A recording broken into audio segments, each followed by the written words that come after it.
All right, it's finished here. Tottenham 1, Aston Villa 2. Spurs out of the cup. Season looking bleak, to be honest. And look, this was the tale of two halves. I think Spurs fans obviously leave disappointed today because we're out of the FA Cup. But we saw a response in that second half. And I'm just sitting there more pissed off than anything. It's just like, we go through that first half performance, and the first half was absolutely woeful. It was the first half where we saw a lack of fight, a lack of desire, a lack of any sort of principles a team should have. Every 5-yard pass was going astray. It's just like all the problems that we've seen all season, we saw in that first half, right? 2-0 down. We have to give up a 2-0 advantage before we actually start playing in the game. And I said to you in the game, it's just like, why come out in the second half like that? Produce that from the beginning, man. It's ridiculous. And it takes for us for 2-0 down to start actually having a go at them. And when we did have a go, they were buckling under pressure. We were playing well, you know. Odegaard down the left, marauding down. Mwani was doing his thing in the middle, you know. Tell was doing his thing down the left. Xavi was pulling all the strings in the second half.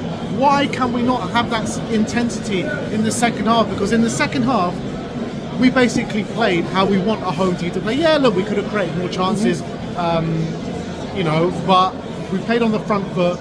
Every time the ball was coming back to Mickey Van der Ven and Danso were winning back, recycling the ball, we looked a threat. Don't get me wrong, it wasn't the best performance of all time, but that is the way a Tottenham home side should be playing. And in the first half was basically the polar opposite of what a Tottenham team at home should be playing like. Yeah, I mean, like you said, if you come out in that second half and put a performance like that, losing doesn't matter. You know what I mean? It's like they gave everything and the better team won. But the sad fact is, once again, the first half, as you said, it was just so slow. There's no fight, desire.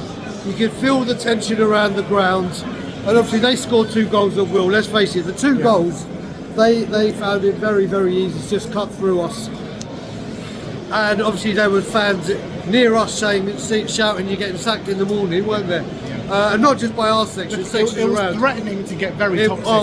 It really was.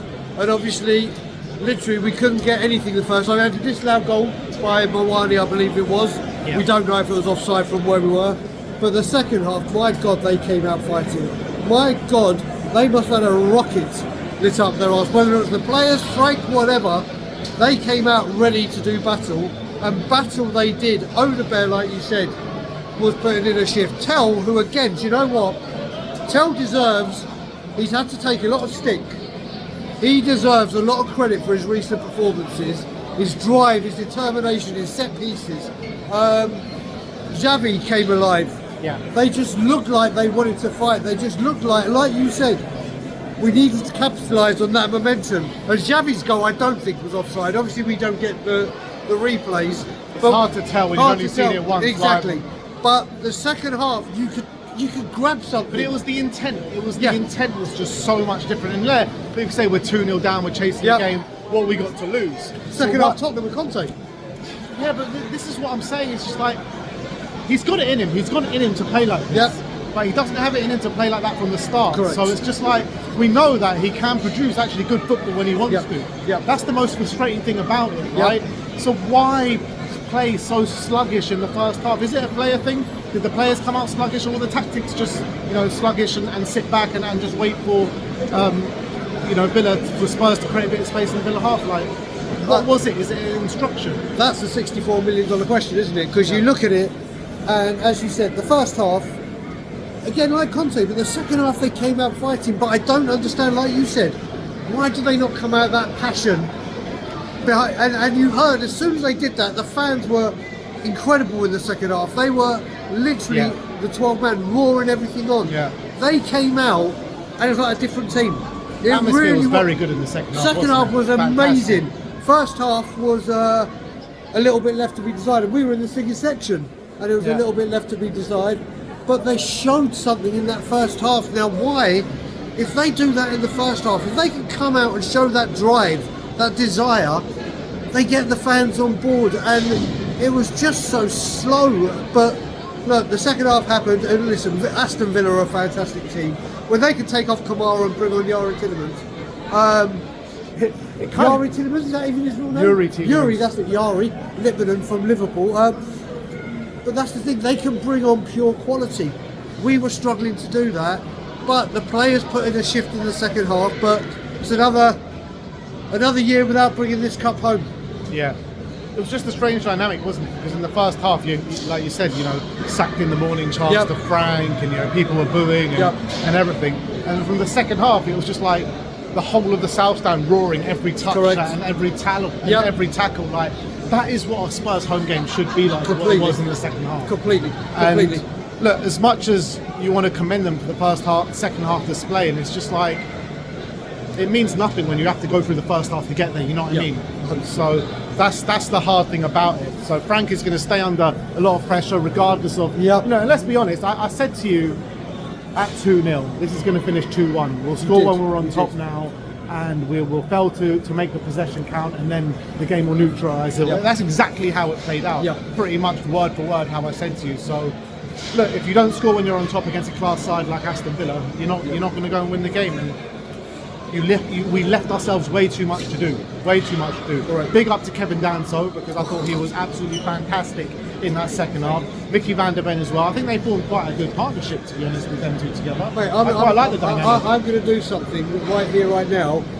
Ready for your next time you do this. I'm going to come up with an unpopular opinion.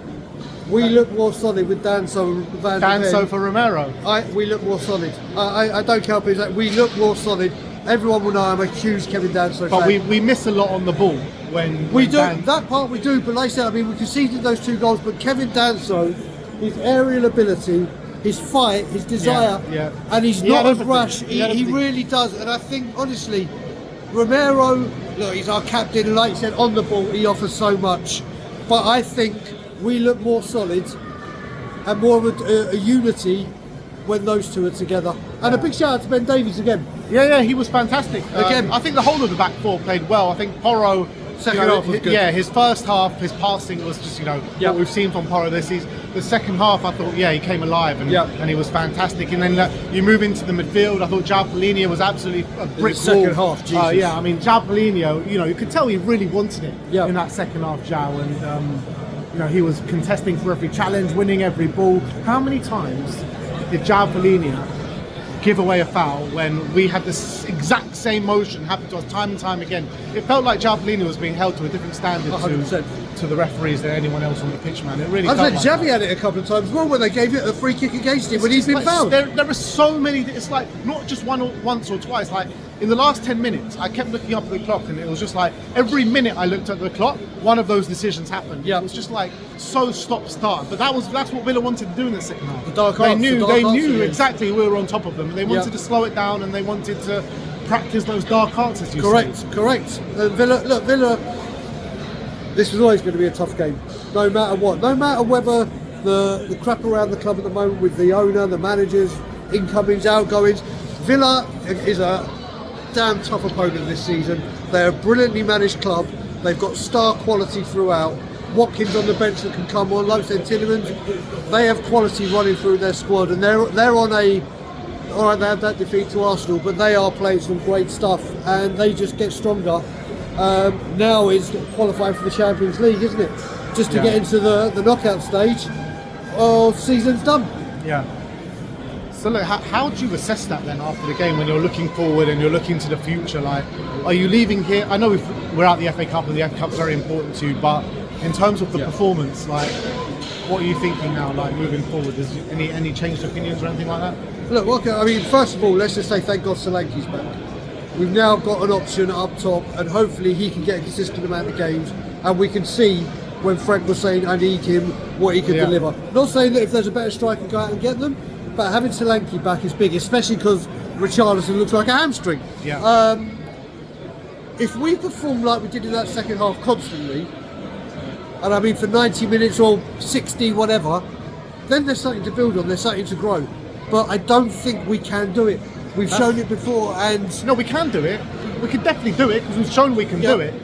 But is it Frank? Will he do it? That's the main thing. The bigger question. We know we can do it. It's will he do it? That's the. You know what I mean? That's the most frustrating thing of it all. Because we've seen it in fits and spurts. We've seen the Brentford game. We've seen second half here. We've seen small snippets of really good football that Spurs can play. But it's too few and far between. So for me, nothing changes after this game. We're out the FA Cup. It's a negative day at the end of the day. and it had to take us to go 2-0 down and basically essentially out the game to play like that. So yeah, for me, I leave here more angry and more frustrated than anything, albeit, you know, 20 minutes, 25 minutes in that second half, we were bang on top of them and should have got those 2 goals back, but it didn't happen. And at the end of the day, we're out the FA Cup and our season's looking bleak. That's where it's at for me. The only thing I can say is, apart from Champions League, it looks like we are back to 1 game a week. Let's see what Frank can do. I mean, he played 1 game a week. Now he's going to have the full week to do stuff. We'll just have to see. I mean, the way the fans have been reacting, I think he's still walking a very, very tight rope. Obviously, he'll do his press conference. I'm sure the board will sit down and talk. But whether they're going to keep him or not, the window is open for what, another 3 weeks? Spurs need to be active. Spurs need to help him or deal with the consequences. Good to see 2 players back today, Solanke and Destiny. Yeah, really good to see them back. And you know, the doggy didn't get on. This is Frank though. I told you in the game. Like, Frank said literally. Frank said in his last press conference that the doggy is going to be back before Solanke. Yeah. And we're thinking, all right, fine. Solanke won't see for another couple of weeks. He's on the bench. He comes on, and the doggy doesn't even come on today. The doggy heard about Sousa coming. He's like, I'm fit. I'm fit. Get me on the pitch. I'm available. So, mate, if Destiny is back and it's looking better, and this Sousa is coming in, at least there's 2 left backs there. Maybe Porro can have a rest now, and Spence can play right back. Because Spence got a rest again today, didn't he? Yeah. He got a rest on Porro. So, who knows? It's looking. The next game is West Ham. If we don't win that one. Yeah, I'm in the studio. with Sim. Yeah. With Sim. If we don't win that one, then yeah, we're this will turn screwed. toxic. Yeah. It will turn toxic of that game, of all games. We have to win that. 100%. There's no ifs, buts, or maybes. All right, look, we're out the FA Cup. It's what it is. Spirited second half display, but at the end of the day, wasn't good enough for the display that we put in the first half. So, see you all in the studio tomorrow. Like, subscribe, and comment. And as always, come on, Spurs.